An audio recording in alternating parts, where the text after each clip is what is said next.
Que vous allez bien. Aujourd'hui on se retrouve dans une nouvelle vidéo pour un petit vlog de mes vacances, puisque je pars en vacances avec ma famille, petit cadeau de ma famille et tout, donc c'est trop chouette. Et j'ai pris avec moi quelques lectures que je voulais vous présenter, donc j'en ai 4 exactement à vous présenter. C'est normalement ce que je vais lire plus ou moins durant cette semaine. Bien sûr je ne pense pas que j'aurai le temps de lire ces 4 lectures cette semaine. Si c'est le cas, c'est peut-être que j'aurai pas assez posé pour mes 2 examens qui suivent cette semaine et que bon, j'aurais peut-être pas profité non plus, donc voilà. Je vais essayer de lire un max, enfin quand j'en aurai envie, si j'en ai envie, mais je vous prends surtout avec moi aussi pour le voyage. Les 2 premières lectures ont été choisies par ma mère et par ma soeur. La toute première choisie par ma mère, qui est une lecture en anglais dont je vous ai déjà parlé, qui est dans mon Shiny Spring Challenge, c'est And the Ocean Was Our Sky de Patrick Ness, illustré par Rovina Kai et publié chez les éditions Walker Books. C'est un roman un peu graphique comme vous pouvez voir, c'est super joli à l'intérieur. Dans cette histoire, on va être dans la tête d'un cachalot. En fait, c'est l'histoire de Moby Dick revisitée dans la tête du cachalot pour dénoncer un petit peu les violences animales, également le fait qu'on préserve pas assez notre océan, etc. Ça c'est le résumé qu'en a fait ma soeur. Derrière il n'y a pas vraiment de résumé, donc je peux pas trop expliciter plus que ça. Il paraît que c'est plutôt compliqué à comprendre, donc j'ai un petit peu peur de ce que ça va donner, mais on verra. Et on va voir si le fait que ce soit en anglais je comprends. Je crois qu'il n'a pas été traduit ce livre en français. Et quand on en avait parlé, je trouvais que c'était assez original et du coup je voulais essayer de le lire. Je voulais vous dire si c'est accessible en anglais, sachant que je suis pas une très grande lectrice de livres anglais. J'ai réussi à lire un seul livre et je crois que parce qu'il était en anglais, je l'ai pas apprécié à sa juste valeur.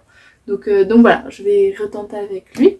La lecture choisie par ma soeur, ça va être une lecture que je vais faire en commun avec elle. De mai, on va lire ensemble Dark Rise de C.S. Packer, publié chez les éditions Big Band. Dans ce livre, on va suivre un monde un petit peu sombre dans lequel les héros sont morts, il n'y a plus personne pratiquement pour protéger le bien et notamment pour empêcher l'humanité de retourner dans le règne du roi obscur. Et il n'y a que les Stewards qui essayent de ne pas faire revenir le roi obscur. Et on va suivre plusieurs personnages. Un personnage qui fuit des gens qui le pourchassent alors qu'ils ont tué sa mère. Une jeune femme qui va le sauver. Et enfin un autre jeune homme qui s'appelle James qui va commencer à sympathiser avec les deux et qui est un peu dangereux et intriguant puisqu'il a côtoyé et été très proche du roi obscur.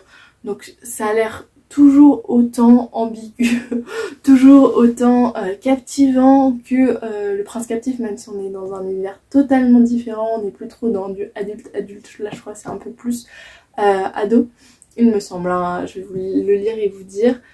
C'est une histoire qui me donne très envie, je crois qu'elle est sortie depuis un petit moment maintenant, en anglais c'est sûr, mais en français je crois que c'était début d'année il me semble. Enfin bref, c'est une lecture qui me donne très envie depuis longtemps. Et c'est le seul livre de ma bibliothèque que j'ai en hardback et que je l'ai eu d'occasion, mais il est trop joli. Il y a un petit défaut là, mais bon, on le voit. Donc voilà, j'ai très hâte et du coup je l'amène en vacances. Je trouve que la Grèce c'est un bon endroit pour commencer ce livre. Un autre livre, petite romance que j'ai acheté au salon des livres, c'est The Spanish Love Deception de Elena Armas, publié chez les éditions J'ai lu. Je crois qu'il est sorti il n'y a pas très longtemps. Je sais que c'est plutôt une pavasse, mais c'était une romance version un petit peu poche, parce que là j'ai que des grands formats. Pour partir en vacances c'est pas facile. Je vous avoue, je traînais près de ma bibliothèque il y a 5 secondes et j'ai ouvert juste la première page et commencé à lire le début. Je me suis dit, j'ai envie de lire cette romance. Là, maintenant, j'ai envie de la lire. Je crois qu'il y a des avis plutôt mitigés vis-à-vis d'elle, donc je vais me faire ma propre opinion. Mais c'est vrai que ça fait longtemps que j'ai pas lu une romance contemporaine un petit peu comme ça. J'étais plus dans le mood romantasy, fantasy. Et là j'ai envie de retourner avec du contemporain. Donc voilà. Je vais tester The Spanish Love Deception. Et enfin, une lecture que j'ai commencé, c'est aussi la romance du coup. Que j'ai commencé hier, j'ai lu à peine un chapitre mais déjà je suis dans l'ambiance, c'est La Chronique des Bridgerton, le tome 6, en français je crois que c'est Les Chroniques, je sais pas si c'est juste le truc c'est du français pardon, mais la traduction québécoise parce que c'est une édition, les éditions du Québec sont vraiment trop belles comparées aux nôtres, je trouve qu'ils ont, le format est beau et voilà, en plus j'ai eu d'occasion, enfin bref. Je vous passe toute l'histoire, j'en suis du coup au tome 6, j'ai lu tous les tomes avant, je pense que ma chaîne a commencé que au moment où j'ai lu le tome, où je lisais le tome 5. J'ai d'ailleurs vlogué quand je lisais le tome 5, j'ai pas trop aimé, donc là je retente avec le tome 6 qui déjà dès le début a l'air un petit peu mieux parti.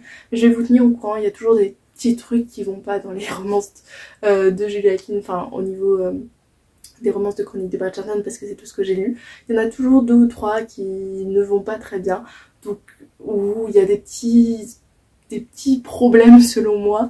La dernière c'était des problèmes notamment vis-à-vis du fait que je trouvais que Héloïse c'est pas du tout la même que dans la série, donc c'est un petit peu dommage.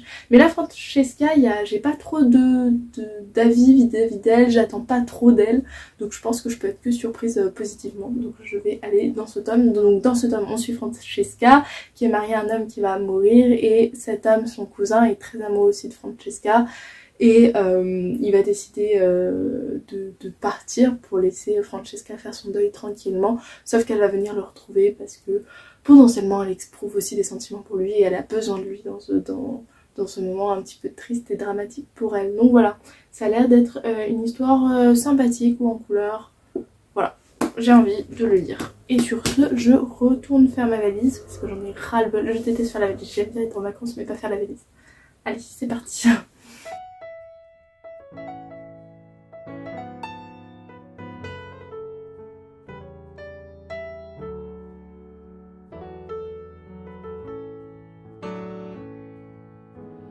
You could say I lived a crazy life for a man so young, the kind that made me question my faith. Now I'm looking back, just wondering where the time has gone, but I guess it's just the price you pay. I've already loved more than I thought I could love someone. I've already felt my heart break. I've already felt so many times, but I got back up. But at least I did it all my way. I've been through it all. Yeah, I've been through it all. Yeah, you won't see me crying if tomorrow never comes. God only knows I've been through it all. Growing up in this wild city, you had to fight or run. Now you know why I'm not afraid. Yeah, maybe it's my recklessness that got me in trouble, but at least I did it on my way. I've been through it all. Yeah, I've been through it all. Yeah, you won't see me crying if tomorrow never comes. God only knows I've been through it all.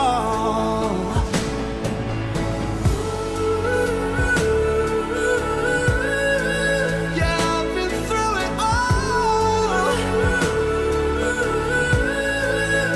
Yeah.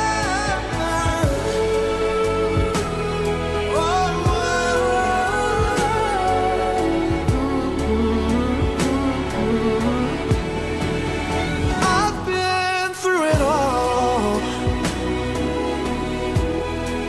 Yeah, I've been through it all.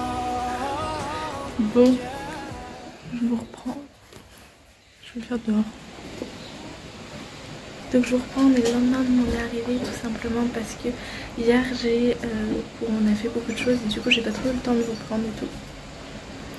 Et du coup là je vous reprends parce que j'ai bien avancé dans ma lecture. Je pense que vous avez vu déjà des images d'hier où on est allé sur un petit bateau pour voir ce qu'ils appellent ici sur l'île de Zante les Cave Blue. C'était trop mignon et tout, mais on l'a retourné parce que c'était vraiment trop bien. Et bref, c'était pas mon propos. Mon propos c'était que j'ai continué les chroniques de Bridgerton, donc le tome 6. J'ai bien avancé. Donc il me reste une grosse partie quand même de la fin, mais voilà, j'ai bien avancé, ça se lit vite. Bon, je savais que ça se lirait vite. Pour tout vous dire, je pensais que je le finirais dans l'avion, mais finalement le vol n'a pas été si long que ça et tout, du coup je l'ai pas encore fini. Mais bon voilà, ça me serait tardé. Donc voilà, il est beaucoup mieux que le tome 5. Je passe un meilleur moment, il y a moins de petites problématiques. Alors il y a toujours des petits défauts, toujours des petites réflexions qui vont pas. Et du coup ça c'est pas ouf, mais le reste franchement c'est mieux que les autres tomes. Et je m'éclate plutôt pas mal. Après il n'y a rien d'exceptionnel, mais c'est sympathique. Du coup juste au niveau du récit, parce qu'il y a un truc que j'ai oublié de vous dire ce matin, c'est que en fait ce qui est très bizarre, c'est que cette histoire se déroule après l'histoire Colleen et l'histoire d'Héloïse du coup, donc le tome 4 et le tome 5, vu que c'est le tome 6. Sauf que en fait, dans la temporalité, ça se passe en même temps, donc c'est très bizarre. Colleen il s'est pas encore engagé et tout, donc c'est un peu bizarre. Yeah, I've been through it all. Yeah, you won't see me crying if tomorrow never comes. God only knows I've been through it all. You won't see me crying if tomorrow never comes. Du coup je vous reprends juste pour vous dire que j'ai fini les chroniques de Bridgerton, donc voilà, j'ai fini. J'ai été un peu déçue de la fin parce que selon moi c'était pas trop mignon. Il y avait des trucs un peu problématiques dans la relation qu'ils entretenaient. Donc ça m'a un petit peu déçue sur ce point là. Donc à la fin il y avait beaucoup de scènes explicites et j'étais là, bah, ok on a compris. C'était pas forcément nécessaire de les mettre. En fait il y avait plein de thématiques super intéressantes dans ce livre, contrairement à d'autres. Ça n'a pas forcément été bien réalisé, notamment toute la partie avec le deuil, etc. Et je trouve ce qui est super important aussi dans ces histoires, c'est la réaction des proches. Et à chaque fois on l'a pas, genre on est vraiment, dans ces livres on est vraiment cloîtré que entre les deux personnages, et comme si le reste n'avait pas d'importance, alors que ça a une importance très grande. C'est ça qui est bien réalisé dans la saga. C'est qu'on a la réaction des proches. Là on n'a jamais la réaction des proches, on est vraiment toujours à huis clos entre les deux personnages. Et voilà, bon, je continue à lire la suite. De toute façon il me reste plus que 2 livres, du coup celui de Grégoire et Hyacinthe, et après j'aurai fini la saga. Voilà, c'est pas les histoires du siècle, mais on y passe toujours un bon moment. Et j'ai préféré celui-là quand même à celui d'Héloïse et à celui de Colleen. Maintenant c'est pas non plus l'histoire de l'année quoi. Du coup je pense commencer Dark Race parce que j'ai appelé ma soeur tout à l'heure et elle m'a dit qu'elle avait commencé. Et en même temps j'ai peut-être commencé The Spanish Love Deception, ça s'appelle comme ça, je ne sais plus. Bref, la deuxième romance. Je vais commencer un peu les deux en parallèle et je vous tiens au courant du coup quand je continue. You said you hated the ocean but you're surfing now. I said I love you for life, but I just sold our house.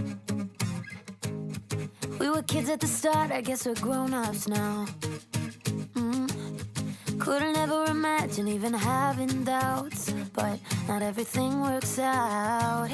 No, now I'm out dancing with strangers. You could be casually dating. Damn, it's all changing so fast.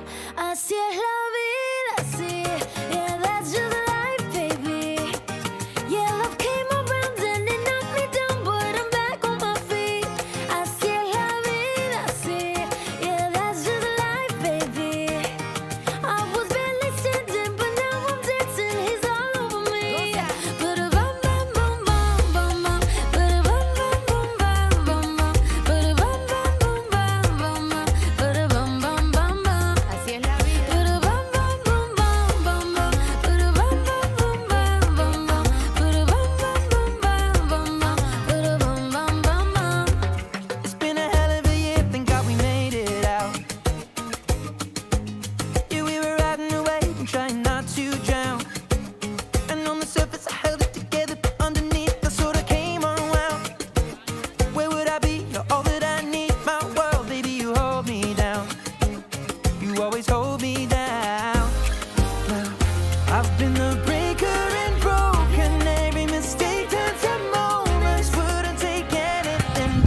Maman qui se fait avoir.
Demain, j'espère que vous m'entendez bien malgré les bruits des vagues.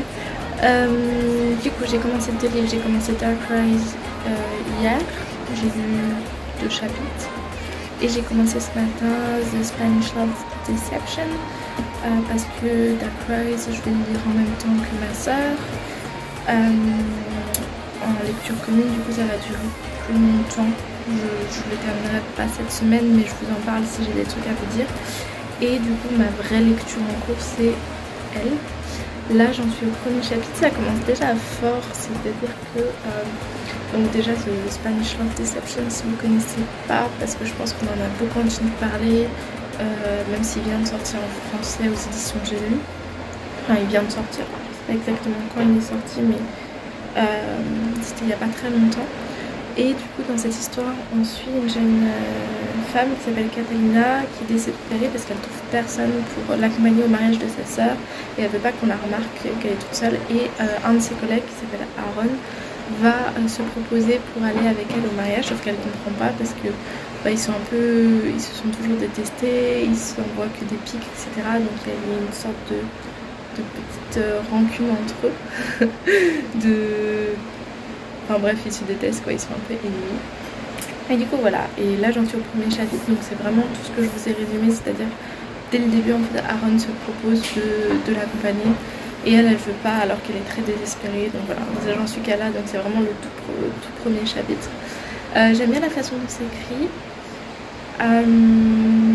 c'est peut-être un tout petit peu too much là, mais tant qu'ils se font pas la guerre pendant tout le livre, ça devrait passer. Moi j'aime bien les enemies to lovers, mais les vrais, pas ceux qui se font juste des chamailleries quoi. Parce que des fois c'est genre ils passent leur vie à genre râler l'un contre l'autre, à s'envoyer des pics, mais c'est jamais très recherché. Je pense notamment au premier tome de la saga Les Dieux du Campus, où effectivement c'était des enemies to lovers, mais c'était vraiment too much et ça avait pas beaucoup de sens. Donc voilà, donc je suis au tout début, je vais continuer. Et pour ce qui est de Dark Rise, j'avoue que le tout début, en fait j'ai eu ma soeur au téléphone hier, elle m'a dit le tout début ça va très vite, les chapitres ils sont très courts, ça s'enchaîne. Mais c'est pas plus mal, parce que pour rentrer dans une histoire, quand les chapitres sont courts c'est plus simple. Après il se passe plein de trucs dès le début, mais du coup ça tient en haleine et moi ça me donne envie de continuer, donc c'est pas forcément un mauvais point. Voilà, j'ai lu 3 chapitres et là je suis au moment, c'est vraiment au tout début, donc je vais vous le dire, je suis au moment où il y a des hommes qui arrivent pour essayer de tuer Will, et je crois que c'est à ce moment là, c'est dans le résumé, il va se faire sauver par Violette, donc je vais voir.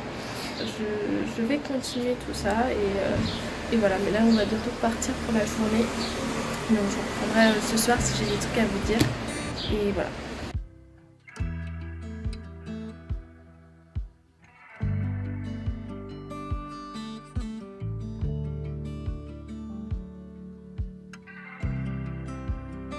I don't know who I am. Baby, baby, baby. Do you know who you are?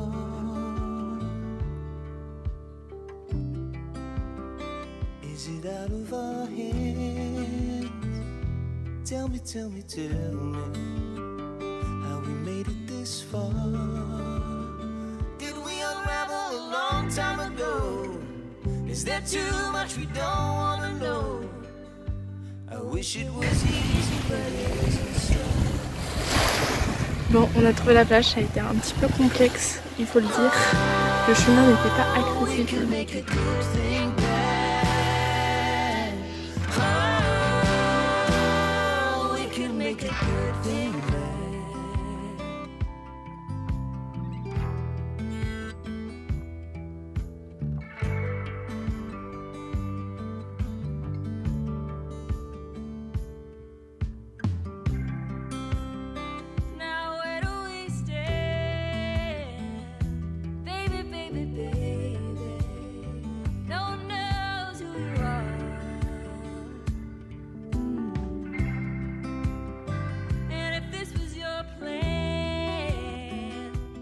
Le petit problème dans ce livre, c'est qu'il y a des phrases des fois en espagnol. Moi je parle pas espagnol donc je comprends pas la phrase dont je lis.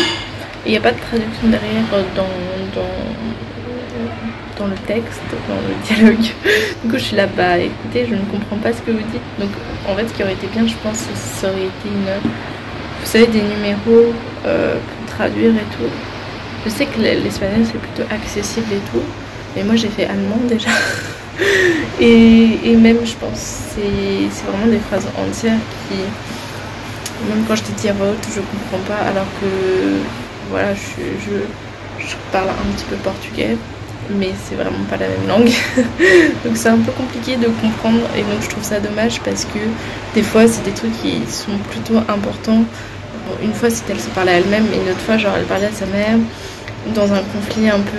Enfin il y avait Aaron devant elle et elle essayait d'expliquer à sa mère qu'elle sortait avec un mec, mais elle était gênée parce qu'il y avait Aaron devant elle. Et du coup c'était super intéressant, et au milieu de ça t'as une phrase qui semble susciter quelque chose de super intéressant, parce que du coup elle le dit dans une langue que Aaron ne connaît pas. Mais du coup nous on comprend pas ce que c'est, et je trouve ça super dommage de pas comprendre du coup cette phrase là qui est au milieu du texte et qui a du sens quoi. Enfin, on devrait pouvoir comprendre, et Aaron ne le comprend pas, et du coup bah ça c'était un peu dommage. Mais sinon voilà, j'ai bien avancé, c'est une grosse pavasse donc voilà, mais j'ai bien avancé et je suis plutôt contente. J'ai aussi abîmé mon livre, et là je suis deg, je sais même pas si ça va se voir. Je suis un peu deg, il est un peu abîmé, c'est le problème d'emmener des livres en vacances, ils finissent toujours abîmés avec moi. Voilà, et pourtant j'ai pris soin hein. J'ai pas non plus avancé Dark Rise, parce que Dark Rise c'est vraiment au fur et à mesure que je le lis avec ma soeur lit pas tous les jours, donc j'essaie de temporer et j'essaie de bien avancer là-dessus. Pourquoi pas le finir, je sais pas si je le finirai, mais bien avancer sur celui-là pour pouvoir vous faire des updates, etc. Et là je pense qu'on va y aller pour commencer la journée, et je vous prends avec moi pour les petites vidéos, etc. Et je vous tiens au courant dès que je continue The Spanish Love Deception. C'est ça.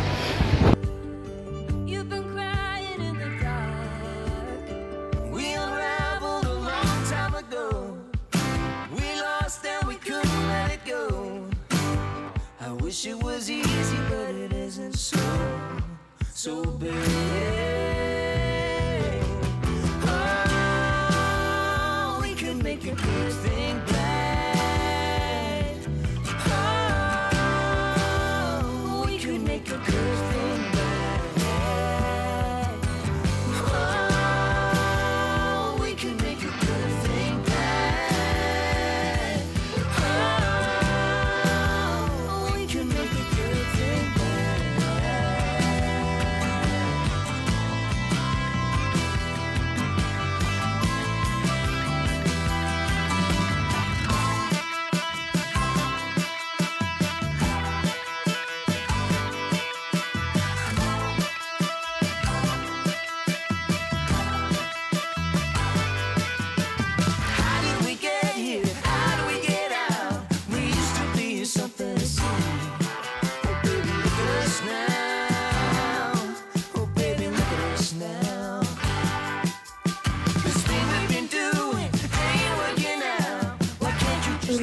on est le soir. Qu'est-ce que j'avais envie de vous dire? Plein de trucs. Il y avait un truc sur l'objectif. Donc j'ai avancé dans The Spanish Love Deception, pas du tout dans Dark Rise. Enfin, un tout petit peu parce que ça a été une journée où on a fait beaucoup de choses. Enfin on fait toujours beaucoup de choses, voilà. Qu'est-ce que j'ai à dire dessus? J'aime bien le début, je trouve que ça commence vite dans la romance et dans l'intrigue de la romance. Maintenant il y a 2 ou 3 petits trucs déjà que j'ai vus et qui me bloquent un peu. La première chose, j'ai l'impression que Aaron c'est une copie vraiment de The Love Hypothesis, comment il s'appelle, Adam. Donc déjà, je sais que je suis du style, une fois que j'ai aimé un livre, relire quelque chose qui ressemble, c'est pas très grave. Mais là j'ai l'impression vraiment, dans toutes les new romance, ça va être le nouveau type de mec, alors que tu pourrais faire tout un panel de trucs. Donc Catalina au moins elle est plutôt différente. Le deuxième chapitre, il y a un truc, une scène très sexiste mais qui est dénoncée. Mais ça m'a mis très mal à l'aise parce que je me suis dit purée, ça peut être tellement vrai et pourquoi on est dans un monde encore comme ça. Et là on arrive, j'en suis au 3e chapitre et un autre truc qui problématique, ça va être le fait que Aaron et du coup Catalina qui sont nos personnages se détestent profondément, mais t'as toujours le truc de c'est mon ennemi mais je suis quand même attirée par cet ennemi et je trouve que c'est un peu... Soit tu as le déni complet et du coup tu n'as pas ce genre de pensée, soit tu n'es justement pas dans le déni et tu peux assumer que cette personne t'attire physiquement sans forcément que tu penses à te mettre en couple avec elle. Et du coup je trouve c'est un peu hypocrite de la façon dont elle se comporte parce que là on est dans sa tête à elle. Mais c'est vrai pour beaucoup d'autres new romance et c'est des trucs qui me dérangent dans la new romance, c'est des petits trucs comme ça qui sont un peu clichés et dans les trucs modernes ça devrait quand même un peu évoluer parce que ce cliché là en tout cas moi ne me plaît pas, il y a d'autres clichés qui me plaisent et je vous dirai tout au long de ma lecture mais celui-là me plaît pas donc je suis là, c'est un peu bizarre de se dire vous êtes ennemis. Mais il y a ce truc là, pour moi ça fait pas un vrai ennemi. Si ça vient plus tard, au moment où tu commences à avoir des sentiments, au moment où tu te poses des questions, ça va. Mais au tout début, je trouve ça un peu bizarre que tu sois attiré par lui, mais en réalité tu le détestes quoi. Enfin, je sais pas, après j'ai jamais été dans cette situation, mais je trouve ça un peu bizarre quand même. Donc voilà, c'est ce que je voulais dire vis-à-vis de ça. J'espère que vous n'entendez pas trop la musique. Mais voilà, Dark Rise j'ai pas trop avancé, j'ai juste vu et... Ma soeur aussi que le tome 2 était sorti en anglais, donc je vais pas attendre trop de temps entre le tome 2 et le tome 1, c'est pas mal. J'ai aussi vu que Fangirl, si vous connaissez, c'est ma romance préférée je pense de tous les temps, qui est une romance qui se passe à l'université, c'est de Rainbow Rowell, je vous en ai déjà parlé sur la chaîne et tout. C'est un peu différent parce que ça prend pas justement tous les clichés, c'est une romance que je mets un peu à part vis-à-vis de toutes les autres parce que on est très loin des clichés, on est très réaliste, donc ça peut sembler un peu plus du contemporain que vraiment de la romance. Mais c'est quand même ma romance préférée parce qu'il y a une petite romance à l'intérieur trop chou et voilà. Ils l'ont adapté en manga et j'ai vu que le tome 3 du manga sortait bientôt, donc je vais devoir me le procurer puisque j'ai déjà le tome 1 et le tome 2. Ou alors je vais attendre un peu qu'il y ait des occasions pour me le procurer. Donc voilà, tout que des bonnes nouvelles et je vais continuer dans ma lecture de The Spanish Love Deception, je pense un peu ce soir. Je sais pas du tout si je vais le finir en fait. J'étais là, je vais le finir, je vais lire mon 3e livre et tout. C'est une bonne pavasse quand même. Ce qui est très drôle c'est que le livre anglais, j'ai eu l'occasion de le tenir dans la main, il était plutôt tout petit. Alors que celui-là il est énorme. Bref, allez je continue et je vous reprends plus tard.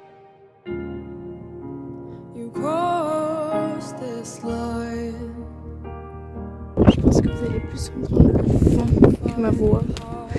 Mais je suis avec le téléphone.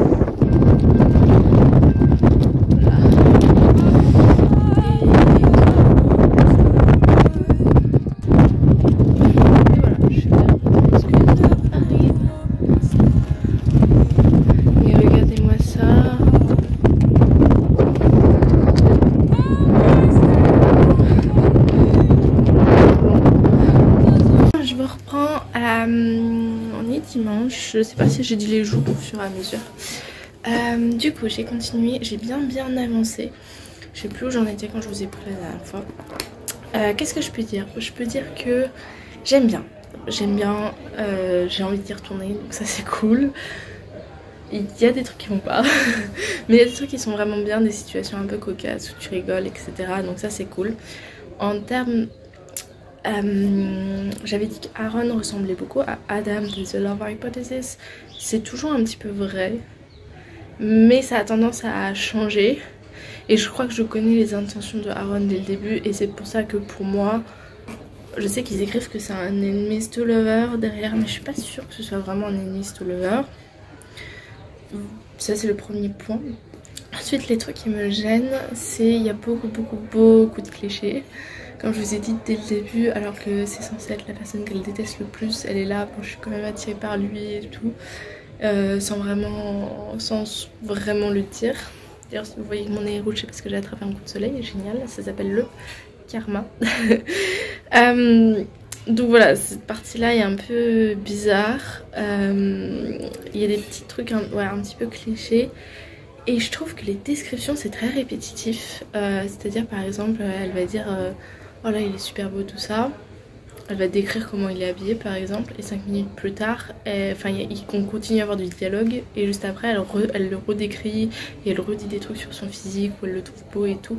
Sauf que du coup ça fait, en termes de description ça fait un peu bon j'ai rien à dire, du coup je vais répéter et du coup ça me gêne, parfois je sors de ma lecture à cause de ça. Et même il y a des fois j'ai compris le paragraphe qu'est-ce qu'il voulait dire parce qu'on l'avait déjà dit et du coup je répète juste.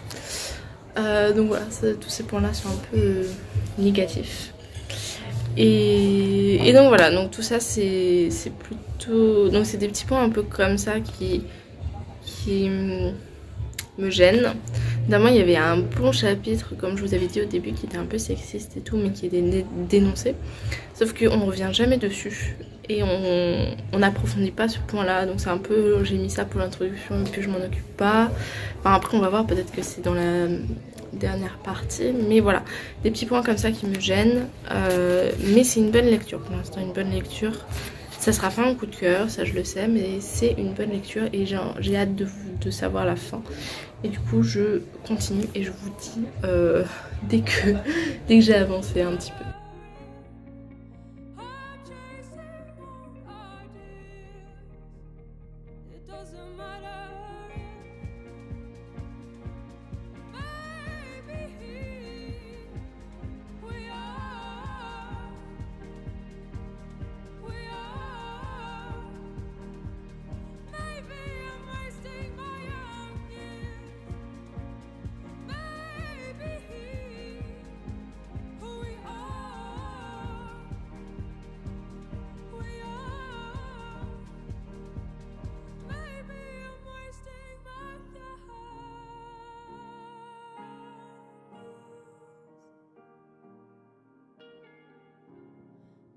You know that it's only fear.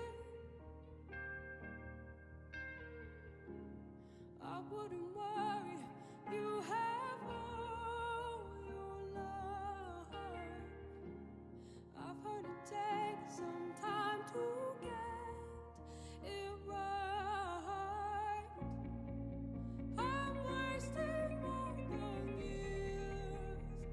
It doesn't matter. Bon, je vous reprends avec pas trop de lumière, je pense que la qualité va pas être ouf. Peut-être que je devrais mettre ma lumière. Attendez. Si elle marche toujours. Oui, elle marche. Tac. Est-ce que tu veux bien tenir? Bon, je vous retrouve à... Voilà, je suis rentrée chez moi, je pense que ça se voit, toujours mon bins derrière, il faudra peut-être qu'un jour je range, bref. Je voulais vous parler du coup parce que j'ai fini The Spanish Love Deception dans l'avion. Qu'est-ce que j'ai à dire? J'ai beaucoup de trucs à dire sur ce livre. Finalement, ça n'a pas été une si grande découverte que ça. J'ai passé un bon moment en le disant, je pense qu'il vaut un 3, 4. Mais j'étais un peu déçue parce que je m'attendais à mieux. J'ai retrouvé des trucs qu'il y avait dans The Love Hypothesis et du coup j'étais contente parce que The Love Hypothesis c'est un coup de cœur, mais celui-là ne vaut pas, n'a pas le même niveau que The Love Hypothesis parce que déjà il est beaucoup plus gros mais pas en bien, c'est-à-dire on n'a pas plus de chapitres, plus de scènes, c'est juste que je trouve que les descriptions étaient hyper longues. Je sais pas si je suis autant étonnée parce que d'habitude les romans il n'y a pas forcément beaucoup de descriptions, mais là c'était vraiment, des fois j'avais l'impression que ça se répétait sur une même page. Ok, il est beau, on a compris, il est sexy, 3 minutes plus tard il est beau, il est sexy. Ok, on a compris. Il y avait beaucoup de descriptions physiques de du coup Aaron, le mec, vu qu'on est que dans la tête de la fille. Donc ça c'était compliqué, il n'y avait rien d'étonnant ou de surprenant, l'histoire s'est déroulée exactement comment je le voyais, du coup pareil. Pas sûr que ce soit un bon point là-dessus. Même la fin, enfin les trucs qui nous avaient teasé depuis le début et qu'on savait, ça n'a pas été une grande révélation, ça n'a pas fait grand chose à notre personnage principal, moi je le savais dès le début. Et pareil, à un autre moment, je savais que ça allait poser un problème parce qu'on en parlait depuis le début. Ça a duré 5 secondes et puis c'est bon, c'était résolu. Donc c'était pas crédible en fait, il y avait rien de très réaliste et pour tout ça, bah, j'étais un petit peu déçue. Maintenant ça a été une bonne lecture, c'est plutôt bien écrit du coup, hein, vu qu'il y a des descriptions, c'est juste assez répétitif. Je trouve que en bon point positif, l'héroïne principale est très attachante, ce qui est très dur pour moi de trouver des héroïnes principales attachantes, mais elle vraiment elle était super attachante, super mignonne et tout. Aaron tient son rôle, mais je trouve qu'à la fin c'était un peu what the fuck comment il se comportait, parce que ça faisait un peu le mec devient un prince charmant en 5 secondes et non, clairement c'est pas comme ça qu'on l'a décrit au début. Donc voilà, mais Aaron était quand même pas mal.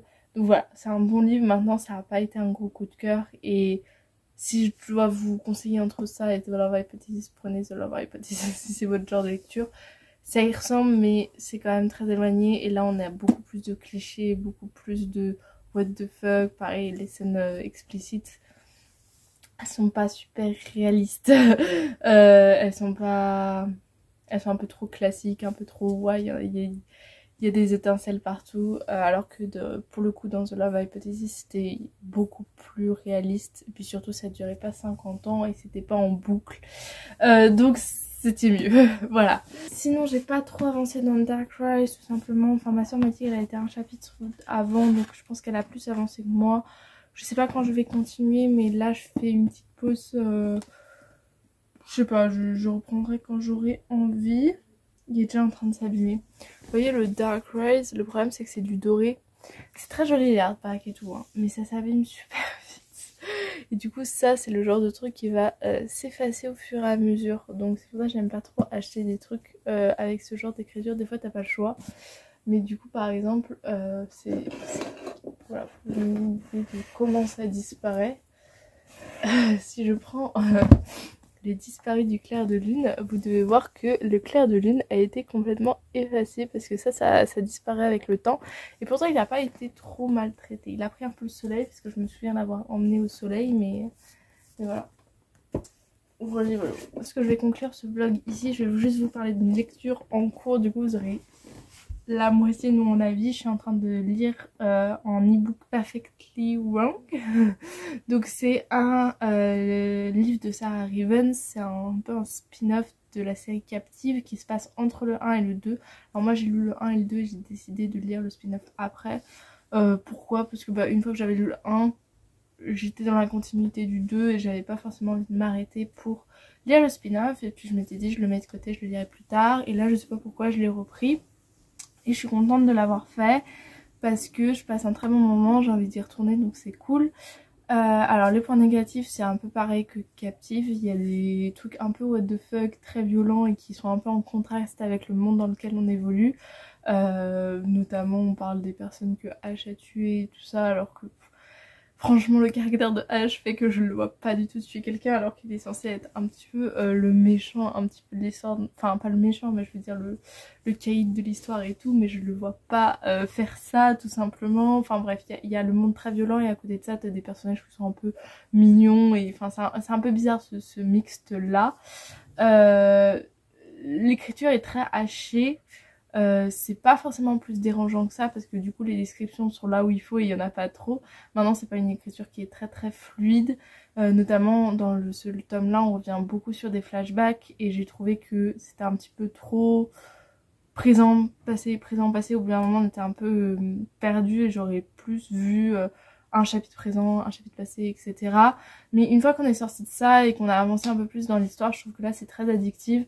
Et c'est très intéressant de voir la différence entre le Ben qui, du coup oui dans cette histoire j'ai oublié de vous dire, on suit à la fois Ben qui est du coup le cousin de Ash, qu'on suit aussi dans le Captive, et Bella, Isabella, une fille du lycée sur laquelle il avait flashé. Ils ont eu une petite histoire et puis ça s'est pas passé comme il fallait et ils se retrouvent un petit peu.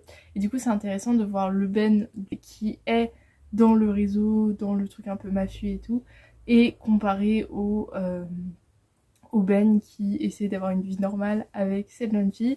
Et franchement ce côté là est très marrant, très intéressant, toujours what the fuck, mais voilà, je passe un bon moment. Je trouve qu'il y a certaines scènes qui sont super réalistes, notamment les retrouvailles entre du coup Bella et Ben sont réalistes, etc. Enfin voilà, il y a un petit jeu auquel il se prête, c'est aussi plutôt réaliste et original, donc voilà, pour l'instant je passe un très bon moment avec ce livre. Donc vous aurez pas, je vais conclure ce vlog ici, donc vous aurez pas la fin ici, mais vous l'aurez dans un update pour vous dire ce que j'ai pensé. Là je suis, je pense, au premier tiers, j'ai quand même passé je pense le premier tiers, donc voilà, je suis trop contente d'avoir commencé avant de monter dans l'avion. Donc j'ai fait un peu des deux, j'ai lu à la fois The Spanish Love Deception et Perfectly Wrong. Faut arrêter de mettre des noms en anglais. Mais voilà, du coup j'ai fait ça. Et là je ne sais pas qu'est-ce que je vais commencer autre que Dark Rise. Mais je pense déjà je vais aller me coucher et essayer d'affronter la journée de demain. Et on verra après. Donc voilà, j'espère que vous avez aimé ce petit vlog. N'hésitez pas à liker, à vous abonner, à mettre un petit commentaire si il y a des livres qui vous ont donné envie, ou vous avez aussi des commentaires vis-à-vis, par exemple si vous avez lu The Spanish Love Deception, qu'est-ce que vous en pensez, est-ce que vous êtes d'accord avec mes commentaires, pareil pour Perfectly Wrong. Donc voilà, n'hésitez pas à me dire tout ce que vous avez envie de dire en commentaire, et sinon je vous dis à la semaine prochaine pour une autre vidéo. Salut!